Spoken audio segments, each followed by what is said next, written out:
controlled laughing. Yes, just indeed. yes. So as a Michigan fan like you are, you have to be happy like I am that they won yesterday, although I thought Alabama was going to win. Did you think they were going to win, or were you like these two over here? No, I didn't. We thought Alabama would win a close game, and with about 3 minutes left, I thought I was right, unfortunately. Yeah, I was nervous about going to that game as a Michigan fan. Look, I think in the history of college football playoffs, SEC teams were undefeated against non-SEC teams, and look, a big question was, is this Michigan team built different? Yesterday, clearly watching the game, to start the game, it was like, oh boy, the moment looks like it's too big, right? First play of the game. Yes. And, you get lucky, should have been a turnover. Missed an extra point, missed a field goal, missed a fair catching at your own 3 yard. You know what I mean? Like, there were moments in that game that were like, it felt like both teams were trying to give that game away. But I was impressed. Look, bottom line, when you got it back to even, you went right back to your identity in overtime. We're going to run the ball. Right. We're going to stop the run. We're going to load up the ball. You know what I mean? You got back. You didn't try to do anything cute there in the last couple plays. You go down, Blake Corum scores 2 plays into overtime.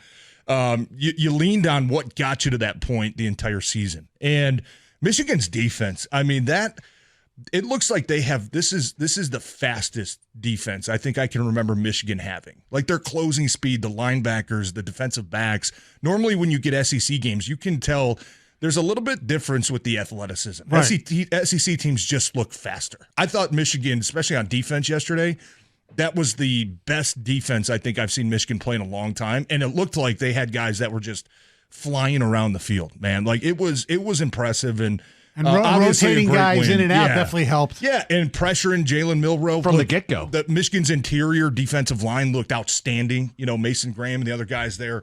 The linebackers played great. I mean, the pressure that they were able to get on Milroe, and even when it felt like, hey, this game's going to start to get away a little bit, you find a way to force a turnover. You find a way to get a big third down stop. I think obviously it's a sign of a good team when you make that many mistakes and you're able to still overcome them and still pull out a win. So I was extremely thrilled. I was nervous going into the game. I'd be lying to you if I said it wasn't, but extremely impressed with what they were able to do. And I think for a lot of Michigan fans, it's like, about damn time, right? Damn time. Yeah, they overcame a lot of their baggage, right? Yeah. Postseason, Rose Bowl. Are you going to get conservative late in the game? They go for it on a 4th and 2. I mean, TJ, you're right. They had to overcome a lot of their own mistakes. Missed field goal, the muffed punts, the missed extra point. I don't think there was really any doubt that they were the better team up front, both sides of the ball, for 4+ quarters in that game. Like, they went toe-to-toe with the mighty SEC, clearly a down year in the SEC, and now they have a chance to win a national title. Yeah. I mean, they dethroned a lot of the baggage of the program, one win away now. Yeah, and I think that I expect them to win the whole damn thing next week. I think Washington's a good team. Really good team. But Washington kind of lives and dies on the deep ball and the 50-50 balls, and they've got some good players. Now, don't get me wrong, but I think that kind of plays into Michigan's hands. I think Michigan's defensive backfield is more well-equipped to handle teams like that just want to come out and throw the ball and chuck it deep, where in the past couple of years it's like, man, we can't stop anything, right? I think that these guys are, especially with Will Johnson and St. Brazil, and they got some players, man. And I just, looking ahead to next week, I'd be disappointed if they can't find a way to win the whole thing. Depending on Dylan Johnson, their best running back, and he didn't have a great game yesterday, but you take him out of the lineup, that hurts them. Depending on what he's able to do. Their offensive line, though, I mean, they did win the Joe Moore Award. Then if they keep Penix clean, it's going to be, at least defensively, it's going to be tough for Michigan to keep him in check. You're going to have to find more ways like you did yesterday to be creative with some pressures and some stunts and getting some guys, running free at the quarterback. I mean, that kind of surprised me yesterday, how many times they just had free shots at Milroe. I think, 5 sacks in the first half? Yes. Alabama's usually a very well-coached team, especially on offense, and I think that's more of a tribute to, what Michigan's defense was able to do creativity-wise and scheme-wise, trying to get guys obviously wide open shots at the quarterbacks, and they were able to make, Alabama pay for a lot of those. I thought it'd be a close game, but I thought Alabama would win, and it was 80+% until the last 4 minutes that they were going to win, and I thought Saban adjusted in the second half, and Alabama was able to move the ball a little bit more and score. And I just think in the end, it was the Michigan defensive line. They going for on 4th down, just like he did against. He didn't. Sherrone Moore did in Ohio State game, and converting. And once they got that conversion, I thought the game flipped instantly. It just seemed like all of a sudden Alabama was back to the first half and Michigan was back to moving the ball because they went so long. I didn't have the confidence. And, I rested my laurels on Saban and the SEC. And it's time, I think, that Jim celebrates because me and Stoney on Friday were pretty adamant that Alabama was going to win the game. Yeah. And, it doesn't make us bad fans. No, I'm not calling you bad fans. No, I know you're not. I called you a couple weenies, but I didn't call you bad fans. And I'll say it to you. Yeah. I had to see it from Harbaugh in this moment. This is his biggest win at Michigan. Oh, yeah. By far. Yeah. And he's failed in these moments. And you know what? He had to overcome a demon with the muff punt. When he coached the Niners in the NFC Championship game against the Giants, the Niners fumbled a punt in OT to set up the Giants for the winning score. What was that? Kenny Williams or Kevin Williams? Yeah, and he had to be having nightmares after that happened. But then they got the ball back. And it was kind of like overcoming that demon for him personally. I just don't know. Going into this game with Washington, it comes down to the D-line versus the offensive line of Washington. Yeah. They've got to they have to get pressure. They have to beat the best offensive line in the country to win the game. Let me give you a stat. I believe Washington has attempted just about 500 passes on the season. How many times have they been sacked this year? Let's see, 2 a game. I don't know, 20. 11. That was close. I mean, you just don't get home.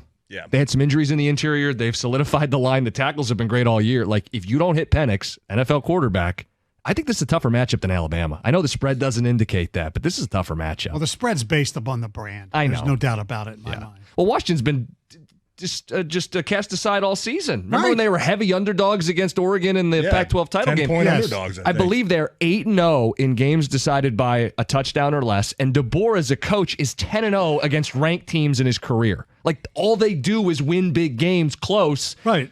I don't think that this is a much tougher matchup. If I'm picking today, I think Washington wins a national title. But doesn't the better defense win in this spot most times?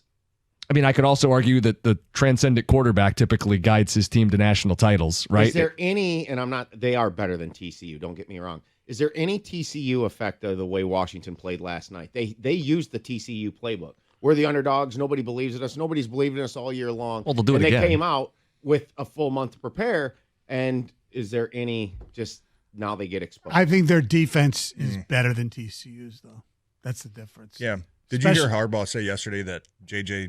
McCarthy is the best quarterback in the history of college football? No, the history of Michigan football. And then he snuck one in, history of college football. I think he did, too. We can reread the quote, but I think he did. TJ's point, it's exactly what he slipped it in. You talk about I'm not, come on, really? reckless statements. Mike and Rico know about that? I was getting nervous yesterday because it's like, man, JJ's making the passes that they're scheming up well, right? They're getting Blake in traffic and leaking him out, and you just kept waiting for him to do something special. I thought a couple throws on that last drive, the one to Roman Wilson looked like it was still tipped. Yes, at the line of scrimmage, and sure, there's a little luck involved, but that was a heck of a throw, man, to Roman Wilson, that 30-yarder to get him down to the 5. He had the run that was good on the final drive, and also, not in that drive, but the athletic play he made on the Donovan Edwards, the pass back to McCarthy. The 360. If he doesn't catch that, it's a fumble. Well, no matter who recovers, but, you lose a lot of yards because it was a backwards pass. Yeah, JJ's going to have to play, you feel like next week, at a different level, right? I thought yesterday was probably good enough. But you're still going to have to make some special plays. Well, anytime you're in a championship game, you have to. He can, and he has. Yeah. The question will be if he has to throw it 35 times, and Penix is throwing it 45 times. Is that the way that you're going to win the game? Probably not.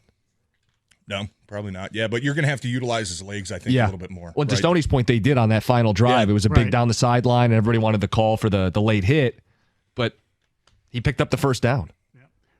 Tyler Morris, I don't think you had him on your bingo card for big touchdowns, huh? Is that first career touchdown Yes. in the Rose Bowl? Yes. The sophomore. He was flying, too, Yeah. man. He looked like he had some speed. He had 12 receptions all season. A lot of that was in garbage time because they were blowing everybody out.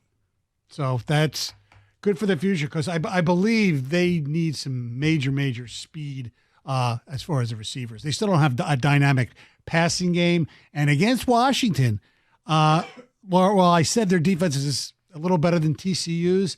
There's got to be a lot of spacing on crossing routes that they didn't get to take advantage of yesterday against Alabama. And that's been the bread and butter of their passing game, the crossing routes. Yeah. They don't do the long pass. Well, you punish teams. I mean, they, especially at times when they use motion and they get the guy with a couple extra steps. Yeah. And then they go over the middle with the separation. I like that pass decorum. That doesn't happen very often either. No. 248-539-9797. If you're a Michigan fan, you've been waiting a long time for this Rose Bowl win, a playoff win, a shot at the national championship.